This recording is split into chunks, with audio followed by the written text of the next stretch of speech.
Hello, all. Hope you're doing really well.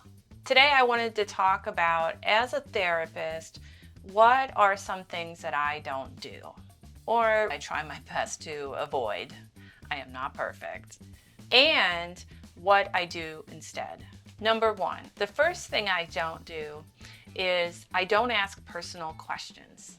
Now, in Socializing 101, that's supposed to be one of the things that you do is ask the other person questions about themselves.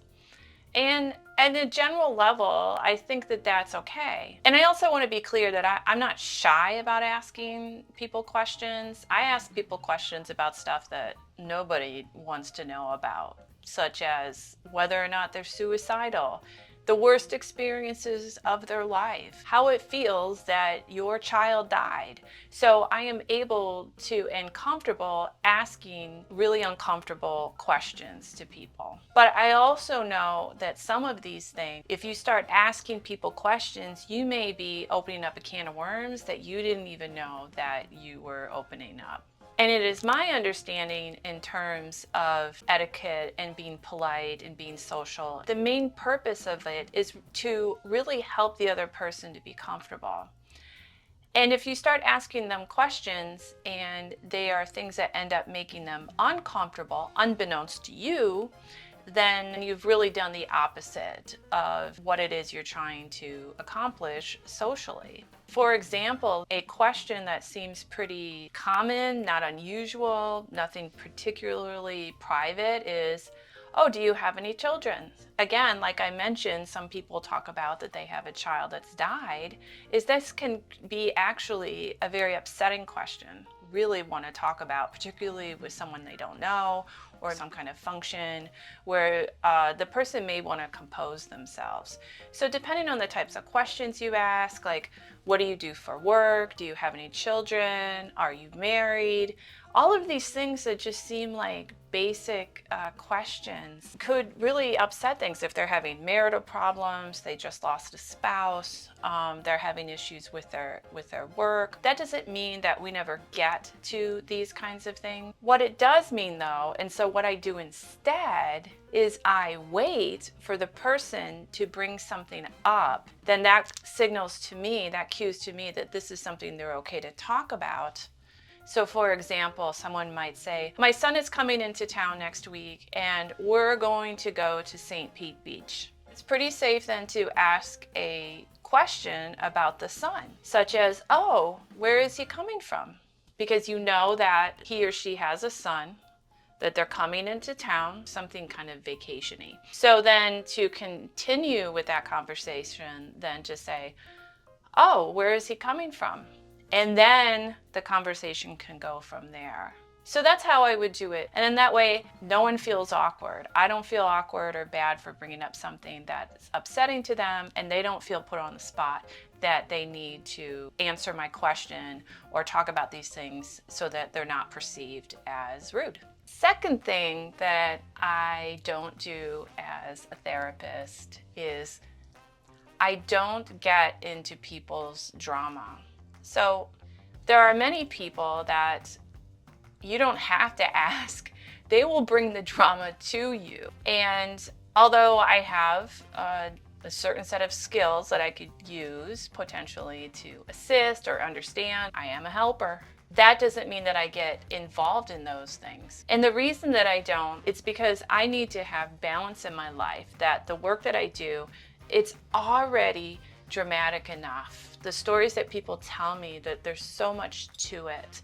And I am their partner to help them to work their way through it. It requires a lot of energy and a lot of concentration for me. So in my personal life, drama has to be to a minimum. What I do instead is I set good boundaries with people. Now, I think we would all like to have that perfect life where our personal lives have no drama whatsoever, and we can do our best to have a peaceful, calm life. Our home is our refuge, and somehow the drama still comes to find us. We could get in a car accident, someone could get laid off, we could have a sudden medical issue. All of these things that, despite our best efforts, they can still happen to us, which create drama. And I'm not going to minimize the challenges that people have to go through those things, but there's really something different about that in dealing with those things than it is to deal with someone else's drama and unnecessary drama. So even in situations where you can't get away from the drama because it's something that has happened to you, having good boundaries in other areas of your life for unnecessary things will go a long way to help you. And again, I'm a helper. I want to help people, but there's a limit to what I can do. And in my personal life, the drama needs to be at a minimum. I've made some other videos regarding this, particularly the drama triangle. So please check those out. So if you are having difficulty in your personal life, reducing some of the drama, those might be able to help you, to give you some tips and ideas of how to reduce the drama in your personal life as well. The third thing that I don't do as a therapist is I don't post personal things on social media. I am a Gen Xer. Facebook is my platform. That's the primary place, other than on YouTube with these videos, where I am active with social media. I try to put out into social media the types of things that I would like to see. I like to see positive, uplifting things. For me, social media is a type of entertainment where I can relax, do things I enjoy.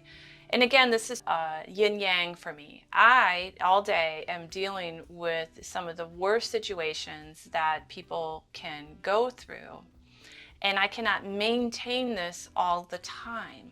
So if I am looking at social media, watching things and so on, that kind of carries through more of those kinds of things, painful, hurtful, traumatic things, then I never get a break from it. And we can't constantly be in that. And especially if we don't have to, then it makes sense that we don't. So again, I put out there the things that I would like to see. Those are the kinds of things that I want to share with other people so that they're not more burdened by things that I might put out there. The other thing though too is that with social media, even if you have a private friends list and things like that, it's not private. And these things could get out to other people. And then once it's out to other people, you lose control of it. And then whatever message people have about you, it is now out there. Whatever I'm putting out, would I want anyone, would I want everyone to see it? Because that is a representation of you. So I'm very careful of the types of things that I put in definitely my public social media, so that's open, such as YouTube or my business Facebook page, but also in my personal Facebook. It also fits in with not wanting drama, because you put your drama out there, and usually the people who are going to respond are the ones that are in for drama themselves. All right, number 4. This is a big one for me. I do not follow the jargon of what's out there in terms of mental health. I am thrilled to see, compared to when I was growing up and a young adult, that there is so much information out there about mental health. I love that. I love that. I wish when I was younger I had exposure to it. I think it would have been so helpful in so many ways. So the younger generation is extremely fortunate to have such easy access to mental health information. The downside, of course, of this easier access is that there can also be a lot of garbage out there, a lot of misinformation or things that are not applied correctly. One of the biggest terms right now that is out there is that someone is a narcissist. The terminology, the semantics of it doesn't bother me so much as what ends up being the focus of it, as opposed to what's actually going to be helpful. So it may be true that they're a narcissist. I will tell you, it's a little bit strange that suddenly there are tons of narcissists everywhere, but the reality is we're all a little bit of narcissists.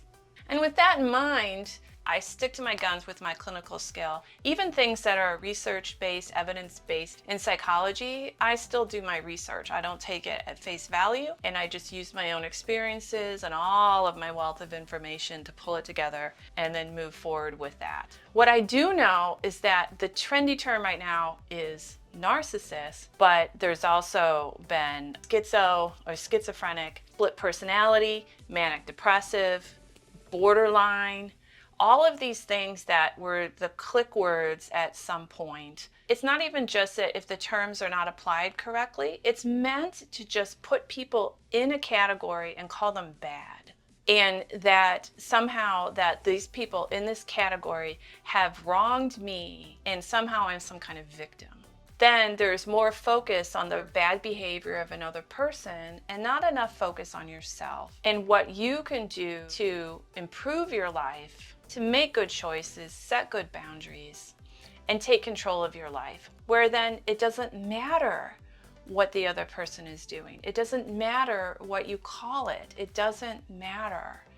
But the focus for true health, true happiness is on yourself and your own behavior. That's the only thing that you can control. And again, I like so much of the information out there about, for example, generational trauma, how parents treated us. I mean, I'm Gen X, we're the ones who are left alone all the time and stuff like that. I completely get it. But it's generational trauma. It's not enough to say that my parents did this to me and that was bad and I have the right to be angry. Yeah, I agree. But with generational trauma, it also goes other directions. That they had parents who did the same thing to them or similar, where they have their own traumas.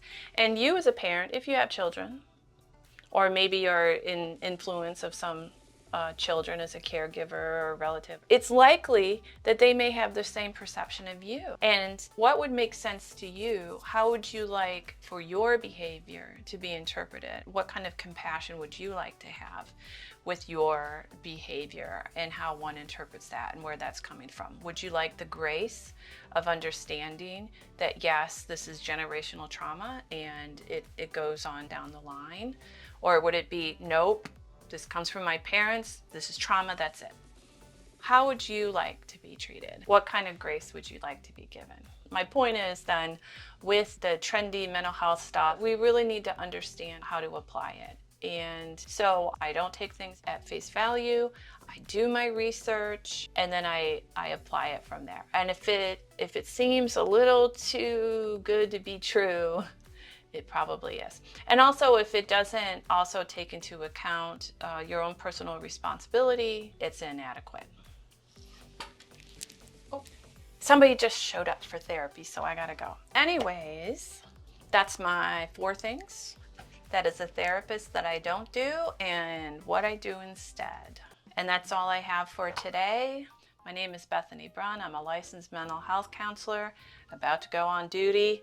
And I hope today's video helped you to get back to you. Bye.